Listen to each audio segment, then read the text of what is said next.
What's going on, everybody? It's WebsterStyle Brian Sapph here with another edition, another episode, another installment of the NRW Checkpoint. Brian, how you doing today, my brother?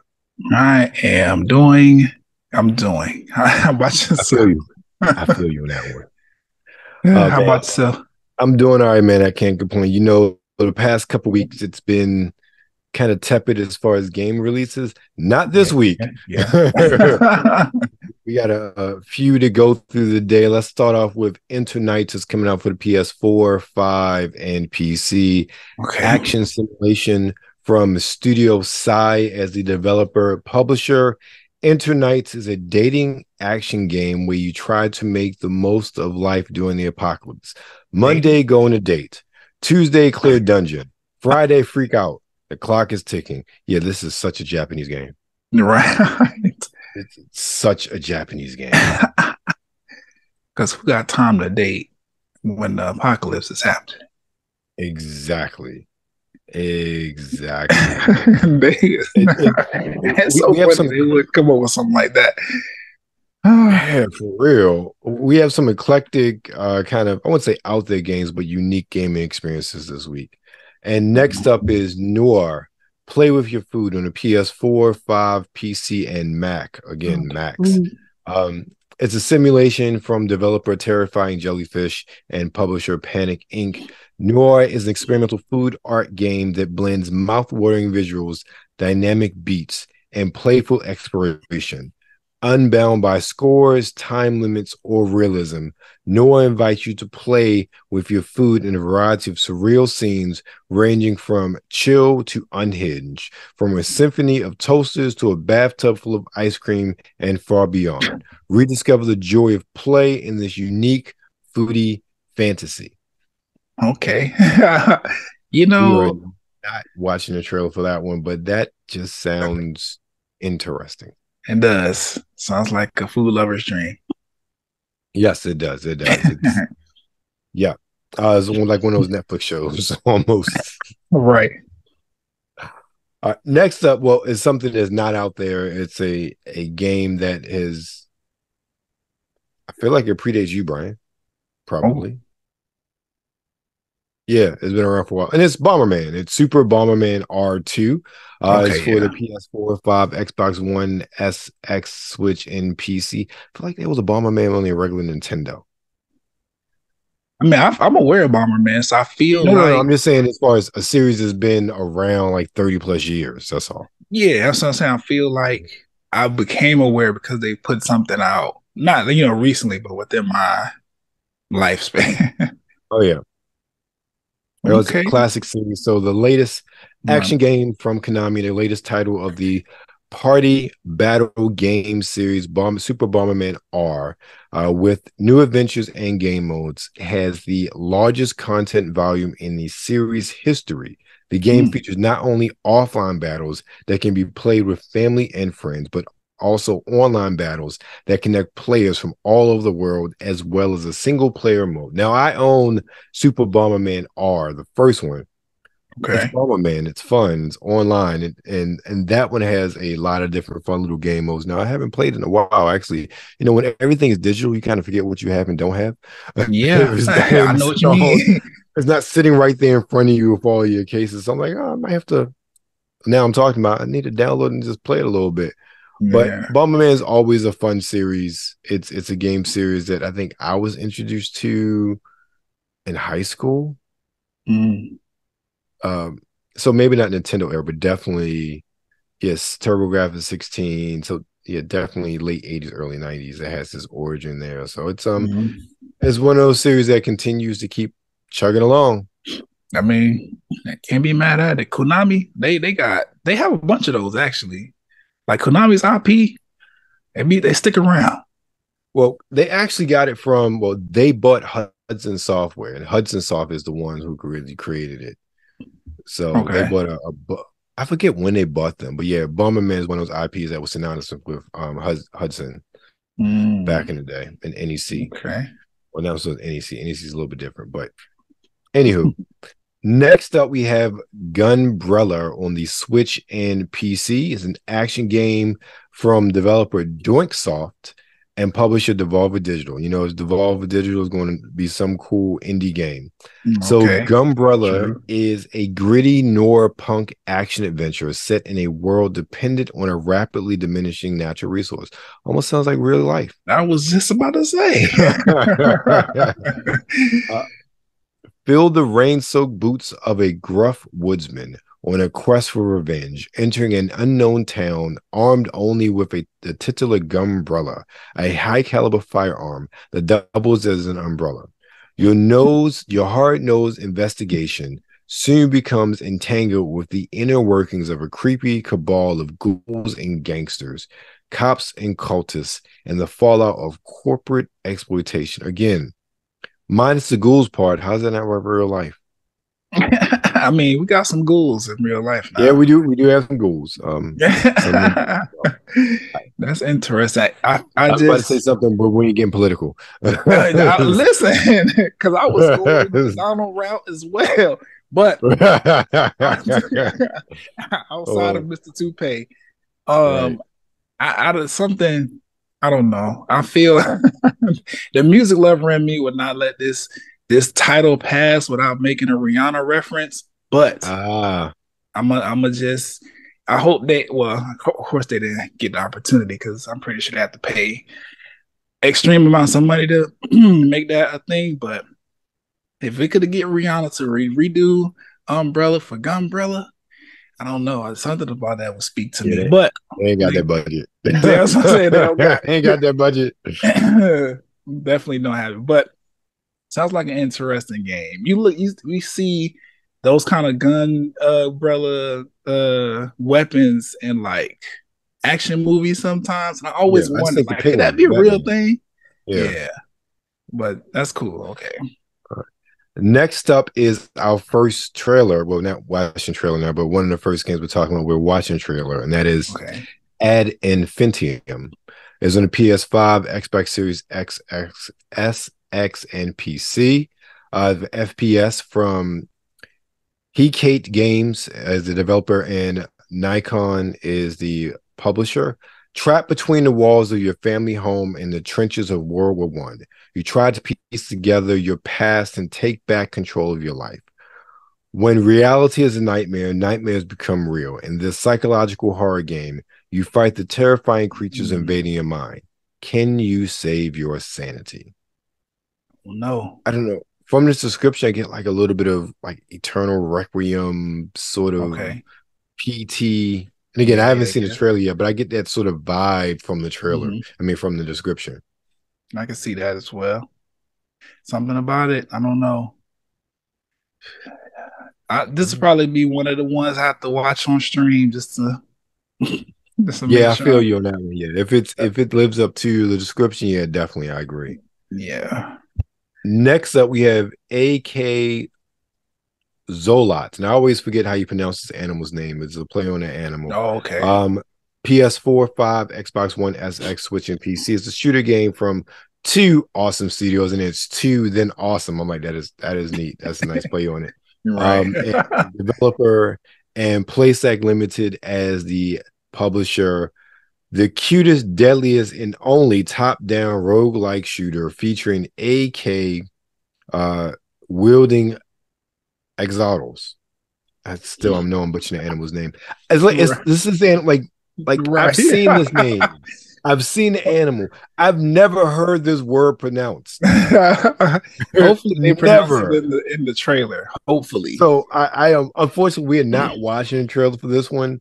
You know, we will be all day. There's so many games. I'm like, I want to watch the trailer, but we'll be here all night. Like seriously, we'll be all night. Like I'm gonna look up the pronunciation of this because I've never actually heard the pronunciation. But anyway, wielding Axolotls. Maybe that's how you say it. Okay. Sure. Blast your way through the animal kingdom with an arsenal of kick-ass guns, mighty power-ups, and even raise an army of trigger-happy baby Xolotls. Okay, yeah, I'll leave it at that. I'm going to stop butchering the name of this animal. It's one of them. One of the names. Yes, it's one of them. One of those things. Yeah. So, but we're not watching the trailer for that one. Next up, and again, we got a couple more to go through, man. It's a long week of games. I'm not mad. So next up, we have I'm not mad at all. It's only going to get worse as we get into the fall. I was about to say, because October, well, the rest of the month, really. But yeah. Side note.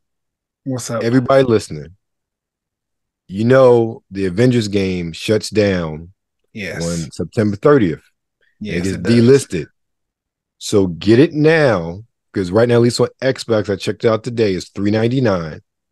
All of the DLC is included. It's probably on sale on PlayStation as well.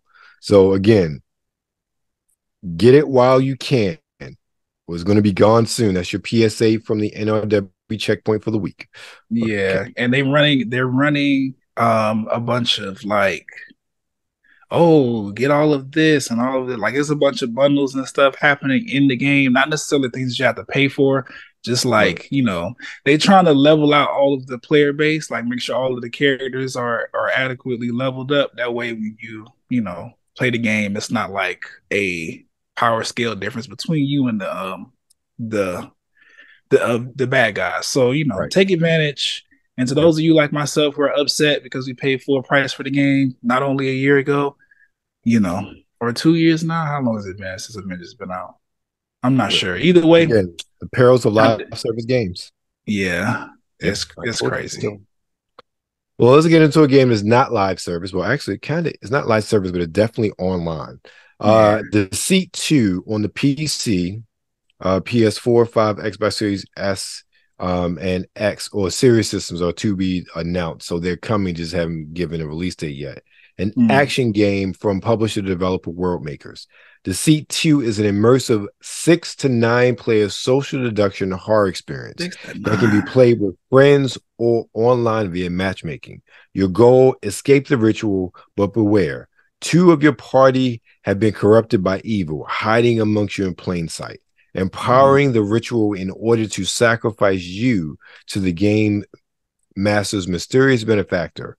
Band together, decipher allies from foes, but in this treacherous game, who truly stands by your side? It sounds like a sort of a demonic what's the game? What's that? Little cartoon game where you Among Us. Among Us, yes. Yeah, that's what it sounds like. Mm-hmm. It sounds like you take the world of cult and add Among Us to it, and this is what you get. Okay, which 2 good games. So this might be fun. 6 to 9 players. That's on one side, or is it like? No, you're a group. Oh, okay. So like Among Us, like there's a group of you guys, and you guys got to figure out who the saboteur is. So in this case, you got to figure out which 2 are possessed and trying to sacrifice the rest of y'all. Oh, fun times. Yeah, this could definitely. I don't know. Oh, this is the second installment in the right. Yeah. Okay. So maybe Among Us kind of okay. I'm just thinking out loud now. No, understood. Next up, we have Dune Spice Wars on the PC is a strategy game from Shiro Games as the developer and Funcom as the publisher. A 4 times real-time strategy game from the developers of the critically acclaimed Northgard, set in Frank Herbert's groundbreaking Dune universe. You must lead your faction in battle for control and dominance over the harsh desert planet of Arrakis. Arrakis. Yeah. I actually like that name. It's crazy. Dune is one of those sci-fi series I have never gotten into. Me either. I've never read any books. I haven't seen the new movies. I didn't see the movie from the 80s. I feel like there was a miniseries. I don't know why it is that Dune has never appealed to, like, because I'm like all in sci-fi, which is why I was so excited to play Starfield. Like, I'm just saying, like, I'm on Tubi today. I'm like, oh, Babylon 5, like the whole series of Babylon 5 is on Tubi. Let me watch this. Like, I am like sci-fi heavy. Dune never appealed to me for some reason. And I'm still like confused about the world itself, like Dune and what it means and what's going on. But I mean, hey, I'm aloof when it comes to a lot of like big like IP like that. So I don't know. Maybe it is a really, really good game. I mean, the movies do well, so I don't know. Yep. We'll see. Yeah, we'll see. I mean, I'll probably watch one of the movies and I'll probably be like, what have I been missing all my life? Right. Sort of thing. Definitely got to support Zendaya. So yeah, we'll exactly. see. Next up, we have Solar Ash is dropping on the Xbox series of platforms. It actually came out on the PC and PlayStation last year, I believe it was. Action game from developer Heart Machine and publisher Annapurna Interactive.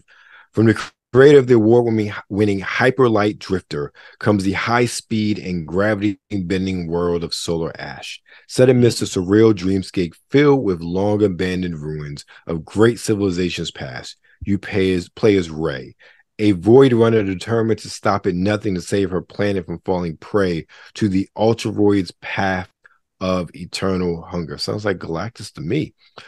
Fight through mobs of grotesque creatures, grind rails with sheer delight, grapple to wild heights, take down enormous bosses, and surf the ashen clouds to shatter bygone worlds swallowed by the void. So we are watching trailer for this one. Sounds interesting enough. Okay.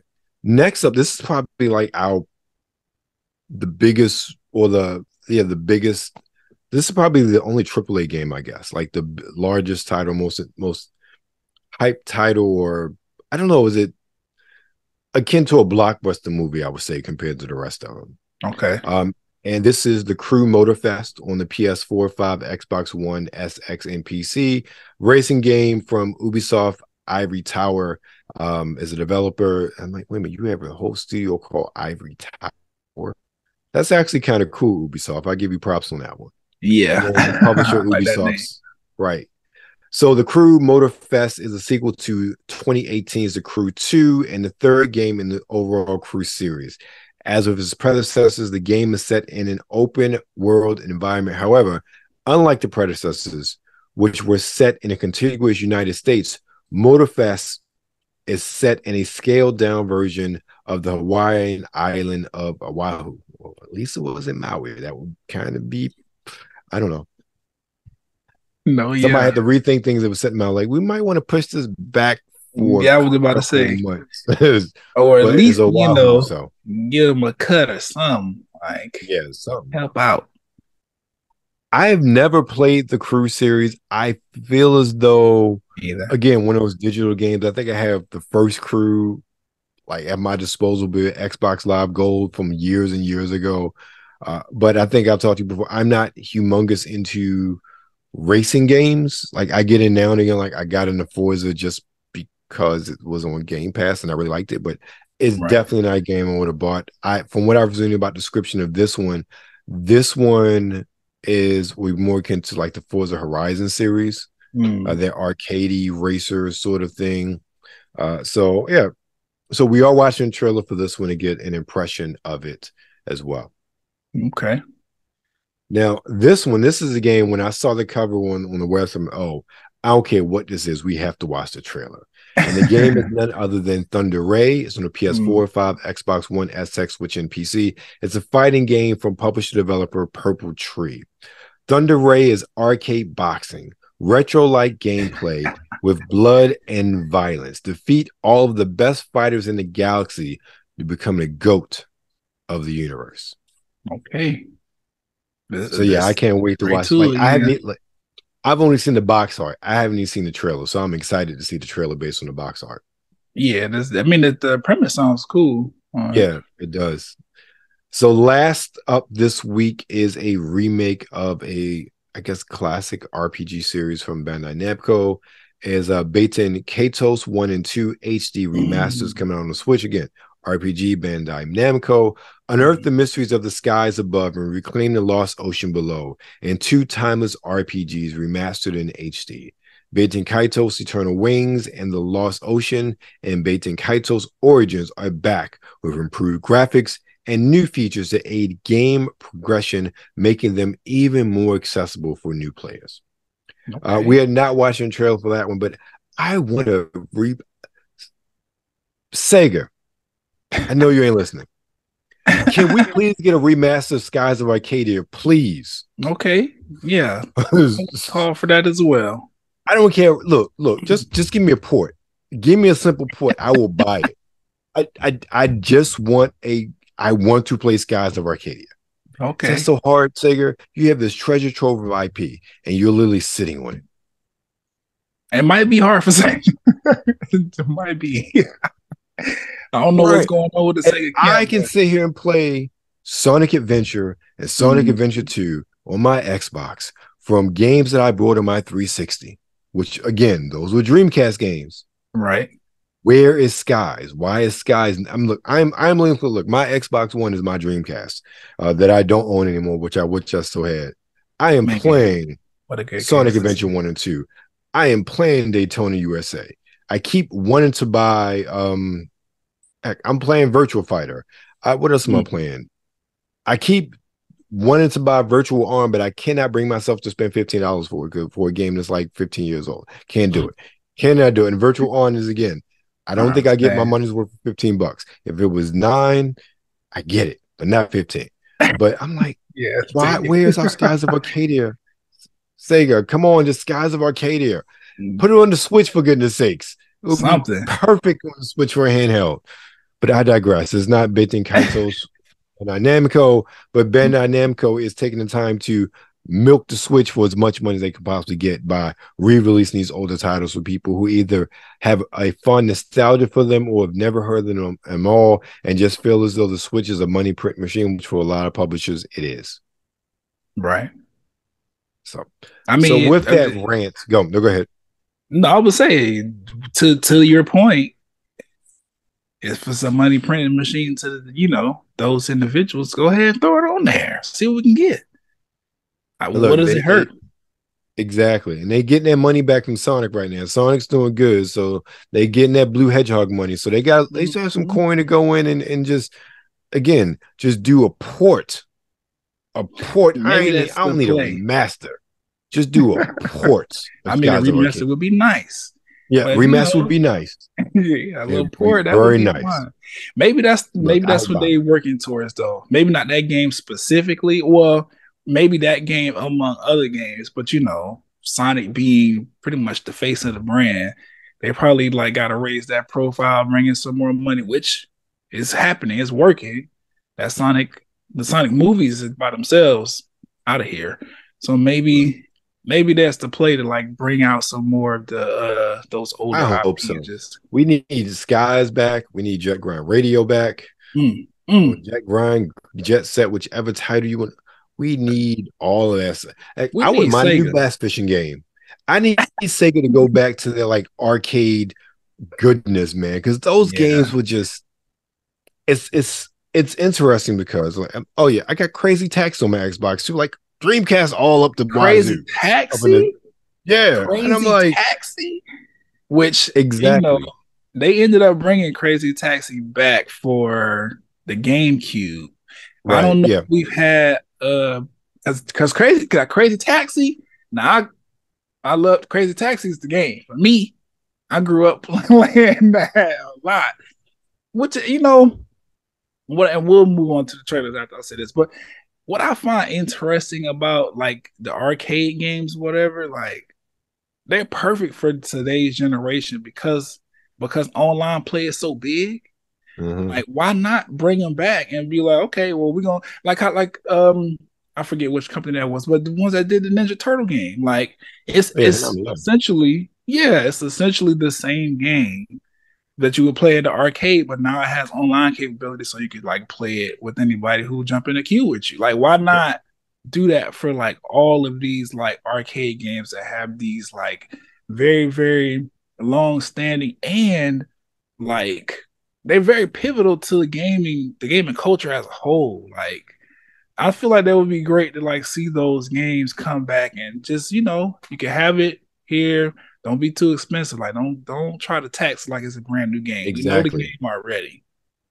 Come on. How they bringing Twisted Metal back and you know what I'm saying, getting more off of that. They could bring all these old games back that have that big, these are mostly arcade games, and then they transition on the console with the whole 2-player thing. Now we got online play. You can have as many people as you want. Bring it back. Right. We still want to play. Maybe some newer graphics, but still. Exactly. Exactly. I think the arcade sort of model, as far as how the games were set up, they aren't these long, intensive games with humongous options. And I they don't think need that to sort be. of model. I'm thinking more so like of Daytona USA. It's 3 tracks. Mm-hmm. There's 3 tracks in Daytona USA. It's not a whole lot to the game because it's ported from the arcade. Right. That's fine for a quick, easy, but a quick gaming experience that doesn't break the bank and just provides fun. Like, I can't tell you how many times I've played that first track of Daytona specifically in the past 20 plus years. You know, even before, I mean, even in the arcade, but in the home, like, it's just so fun to play. And no matter what track it is, but it's just so fun. And those games really should, I think companies like Sega that have that treasure trove of arcade IP should be mining those and putting those out on that lower tier instead of all this BS shovelware that you get, especially on the Switch. Right. You put those games out there. Those are those middle of the road titles you know, you're spending, like, you've had some resurgence of House of the Dead and they're getting other companies to remake them, but you're talking about $15-$20 title, you know, something you can just keep having fun with, and you'll never really get tired of it. Right. And instead of some is, you know, shovelware that's like 10, 15, 20 bucks and you get it, it's like, this game is garbage. At least with something like, again, a Daytona USA, they have the license, or they didn't have license, but they may not have a license anymore, which is why they can't put out it again. But it's a great quick game experience. Even I got bass fishing on here. Bass fishing, in and out sort of experience. And I think we're missing a lot of that in the way we game today. Yeah. The arcade experience, when it's done right, when it translates to the home, is just a fun, really in and out experience. And not every game needs to be Elden Ring. Right. Like, I think companies I think it's going over their head that, like, party games are really like what people like. We just want to get online with our friends and have a good time. I don't necessarily need the dungeon crawl and mod all these weapons and go on these long ass missions with these incredibly hard to beat bullet sponge bosses and everything like that. Just give me put Cruising World out. Does Cruising World anywhere for me to cruise? Yes. Like, I feel like there's one on the Switch. Okay. But I feel like it's been a couple years. I feel like Metal Jesus, he reviewed it and it's been a couple years. So yeah, I believe there's a Cruising World iteration on the Switch. That's what I'm saying. Like, just bring some of these games back. You said Crazy Taxi. I'm still thinking about crazy. Like, bring it back, because I really like those kind of Driver. Well, I know Driver. They kind of try to keep that going a little bit, but still, like, just, you know, I don't care to have an open world, you know, game all the time. That thing is very time consuming, and the way I don't know, I don't have ADD, but like the way my brain is set up, I be trying to do every little thing in the game before I like move on. That get boring, not boring. It just gets to a point where I'm like, I can't unlock every single. Just give me a good party game, a good arcade game, and let me go. When they brought Marvel vs. Capcom to console, I played that for like ever. Yeah, I had beat the game, unlocked all the characters, I still was like, nope, because Galactus think I'm a bitch, and I gotta show him one more time that he can't just destroy the world without me putting up a fight. Like, just because it's a fun thing to do. But we could talk about that forever. Yeah, that's a whole nother show. Let's get into our trailers. Let's go to, first up, we have Solar Ash. Solar Ash. I see so many of you. You blur together. I really love that style. Taking no heed of my warnings. Continue down this gameplay. Is this majority? Is that like how you travel around, or is that like, or worse? I believe so.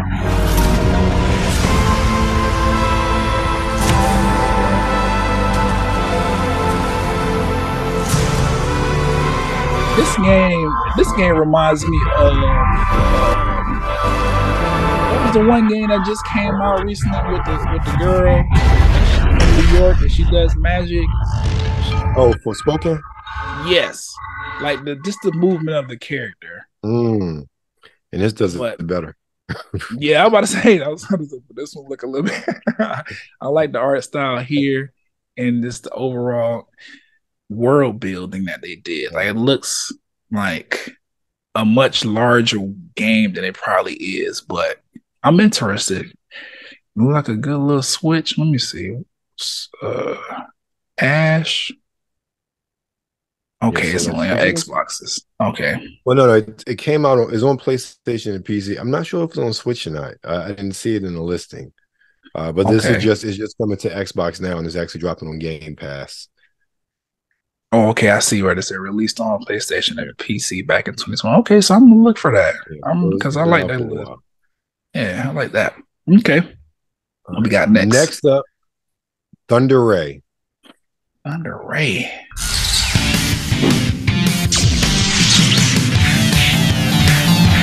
Oh yeah. Super Punch Rage. Whooping ass.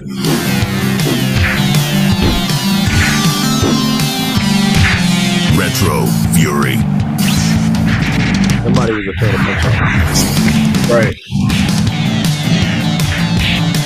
This is really cool.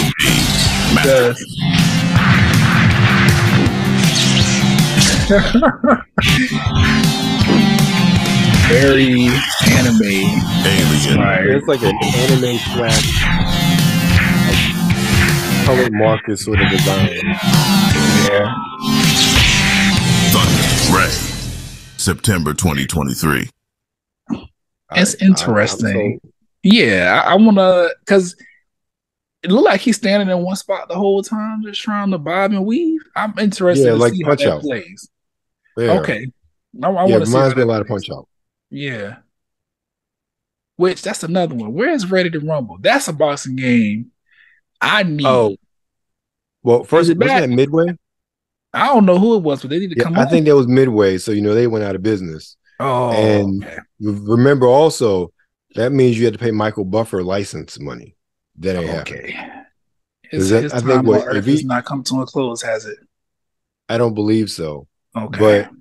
But if I remember correctly, just him showing up at a boxing match is $1 million. At least it used to be, just for him to say, "Let's get ready to rumble." Oh, okay. So I can only imagine what a license fee for him for bringing back Ready to Rumble boxing would be. Yeah.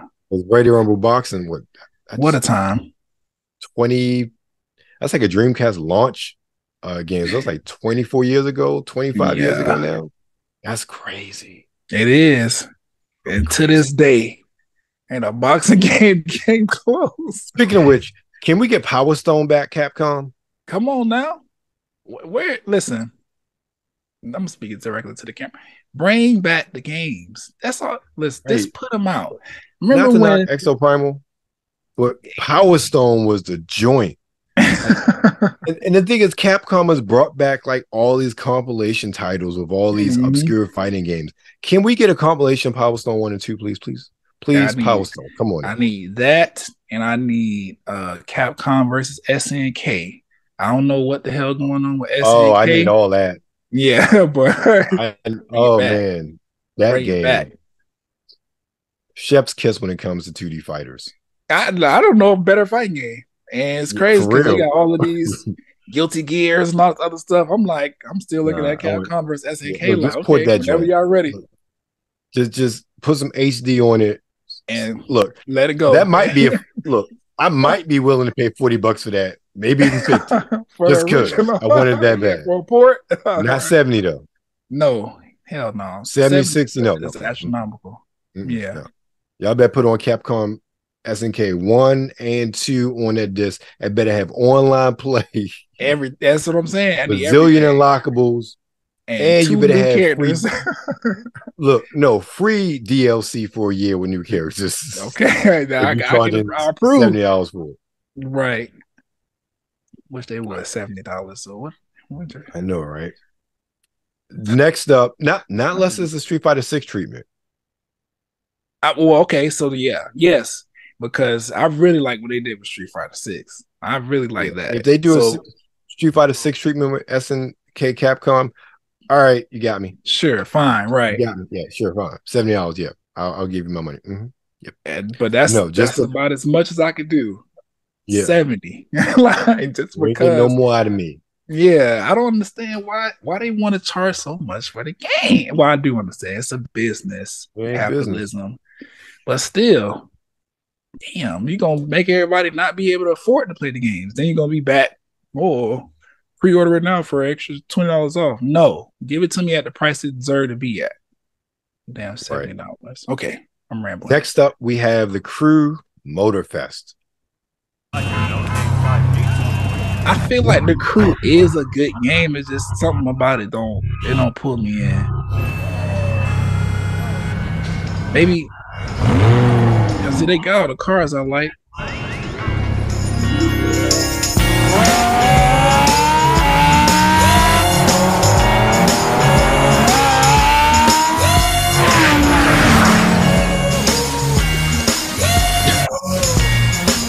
I watched that.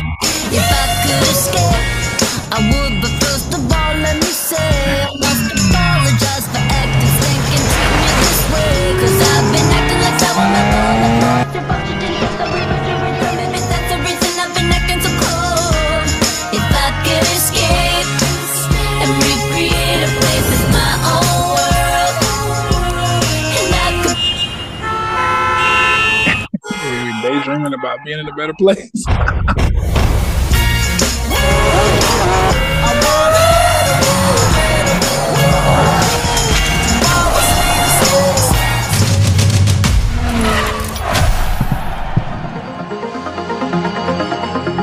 Yeah, it reminds me of Forza Horizon series. Yeah. It's not a bad thing. Yeah, instead of F1 cars, we got luxury exotics. Yep. 4x4s, off-roaders, yeah. I mean, I have nothing bad to say about it. It's just that, well, since this is the third one in the series, clearly Ubisoft has been making a profit from these. It's just... Absolutely. It's been, let's say, overhyped or underhyped. Like, it's in the shadow of the Forza series. There you go. And I can't think of a comparable series on PlayStation where you have this sort of, and maybe that's where it's bread and butter, the PlayStation series or PlayStation system, because you have Gran Turismo, that's like the hyper realistic car simulator. Right. But whereas that's, especially first party, but where's that really recognized sort of arcadey style racer with pretty cars? The only one I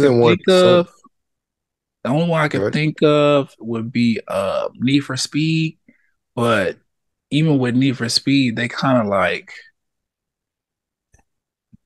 it's weird because it would be because Gran Turismo F1, Need for Speed, they have all of these luxury exotic cars, whatever, but and depending on the like iteration of it, like Need for Speed Heat for example, which is the last one I've played, that it kind of had like F1 style, like all of the tracks were pretty like defined or whatever. It wasn't like Need for Speed like street or underground or anything like that, where it was like this is specifically for people who like underground car racing. I don't know, it's weird. I just the Crew just I don't know. Maybe it's the title. I don't know. What is it with the Crew where it's like it don't be like synonymous with the rest of like the big racing games, even though it's had such a long lifespan as far as I don't know. Maybe I'll check it out one day. I'm really curious. Like, is the customization bad in the game or something? Like, what is it? I don't know. But it's on 3 now, right? This is the third one? Yeah, right. This third so one. Maybe it's just me. I don't know. Racing games haven't really been that appealing, honestly, if I'm gonna be real. And I think it's just because we don't have that aspect of it's like they're like other sports games. It's like you can't really do much else with a racing game but race cars, which is fine if that's what you want to do. Right. But it's like when Midnight Club and Need for Speed were like neck and neck as like the two big, this is, the underground, and you got all the fancy cars, rims, tent, boost, exhaust, all this other stuff. I don't know. I'm interesting. You bring up Midnight Club. You know, EA really has nothing with Need for Speed. 2K, Rockstar just abandoned Midnight Club. Right, which you don't have, at least it seems like, and I know there are a couple others out there, but I'm talking about those AAA big budget with a lot of marketing push from major companies behind them. Right. It doesn't seem like there are a lot of games like this, a lot of racing games like this anymore. Right. You have, Gran Turismo, or like this or like that. You got the Forza series from Xbox. And then it seems like you have the Crew, because I literally can't think of that big budget. You talk about, Gran Turismo, not Gran Turismo, Need for Speed, Midnight Club. We also used to have MSR, and I forget what MSR turned into. I forget what was it. I forget what MSR turned into when it went to Xbox.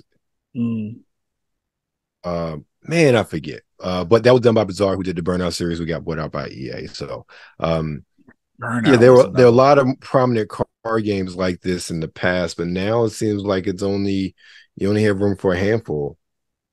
Which, I mean, I guess, but it's just like I don't know. I just feel like there needs to be a little bit more diversity in the racing genre.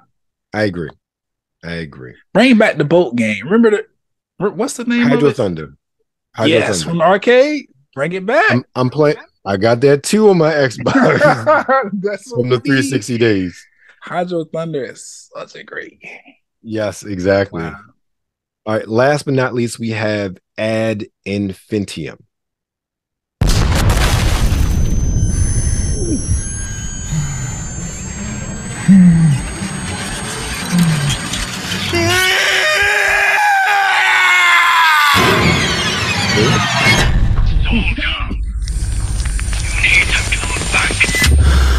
I am a soldier in this world and live to stand and fight. At night, your image shatters my sleep and draws me close to you. I am a soldier in this world and live to dream of home. If I were home, doors would shut and I would remain alone in the dark. I am a soldier not of this world and live to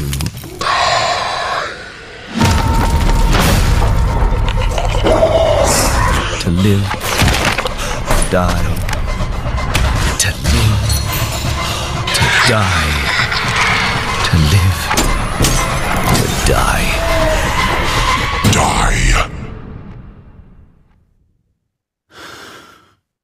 Yet still I go on, as if I must.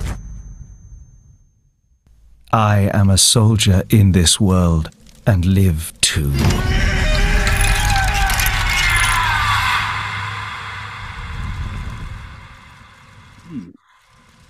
Okay.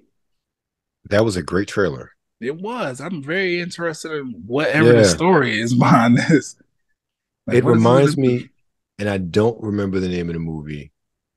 It was this horror movie that is literally like this group, and I don't remember if it's English soldiers. They're like behind the enemy lines in World War I in the trenches, and they're fighting these not quite monsters, but like monsters representation of the German soldiers. And come to find out they're really like in purgatory on their way to hell or wherever, to the afterlife, because they're really all dead. Whatever movie said, I'm sorry I just spoiled it for you, but this reminds me of that. Okay, I can see that. I'm just interested to see like what the story, why he stuck like that. Yeah, exactly. This seems very interesting. It does. He ain't got no help, nothing, just him, huh? Yep. And monsters. All right. Yep. Okay. All right. Well, that's it. Trailers. Brian, what's going on with you this week? What is going on? What's today? Okay, so put out a new episode along with new episode came out a couple days ago. Talk+Play blerdcast, getting into trending topics on the internet. My where I am now with a bunch of games I've been playing. I beat Marvel's Midnight Sun. I think I told you that last time. Yeah. But I've picked back up on Hogwarts Legacy. 80% done with that game, according to 80%. All right. Yeah, that's what the PlayStation said. Now, I don't necessarily believe that, because there's so much more of the map that I haven't even unlocked yet. So I'm like, really? But we'll see. And then music has been great. So I'm talking about that. Some things I'm watching on television as well. Just, regular episode stuff. And then I also put out the review for Travis Scott's Utopia album. Okay. A couple days or last week or whatever. So nothing outside of that. Writing out the next episode. I watched the VMAs for like the first time in years last night. So that was very interesting. A lot of interesting performances and things like that. So we'll be discussing that on the next episode, among some other things, games. Okay, quick question. Like what's up? Were the performances any good? I enjoyed the performances. Okay. I did. I feel like I enjoyed the performances so much that it was almost like the performances were too much. Like, okay, they had 3 different stages just on the inside where all of the celebrities and viewers were looking at, and then there was a stage outside, another stage in a different room. It was a lot going on, a lot of performances. They kind of crammed a lot in, but Doja Cat's performance was really good. Nicki Minaj's performance was really good. Olivia Rodrigo had a performance that surprised me as well. What's the girl name? Can't think of her name right now. Not Selena Gomez. Who's the other lady? Taylor Swift won everything. It was an interesting show. Performances stole everything from me. Oh, okay. Diddy, great job, Diddy. He did a good job. They did like I saw a clip of that. Yeah, he received the Icon Award. So they let him perform, and Shakira did the Vanguard thing. She won the Vanguard Award. Okay. It was a good show. But yeah, we'll discuss more on the podcast when I put that out. What about yourself? What you got going on? I dropped episode 162 this week with my audio version of my interview with content creator, Twitch streamer Pink Fox, as well as talking about Quake 2 Remaster, which just dropped. And then the fragrance of the week is talking about the upcoming release from the Ovation fragrance company, or Ovation Fragrances, Ovation for Men's Sport. That dropped on Monday. Today, I dropped a Get Ready With Me shaving and grooming. So I talked about a lot of the shaving and grooming items I use, and also kind of gave a shave tutorial. And then probably by this time this drops, you'll see new game bites for Shooting Stars, both here and on WebsterStyle. And also, if you haven't checked it out already, my impressions of Starfield are here as well on Nerds Rule the World. So make sure you check that out on the latest game bites here. But again, like I said, you are the Nerds Rule the World. Make sure you follow us on Twitter at NRW, on Instagram, New Release Wednesday, and of course, you're on YouTube. So make sure you like, share, and subscribe right now. Okay.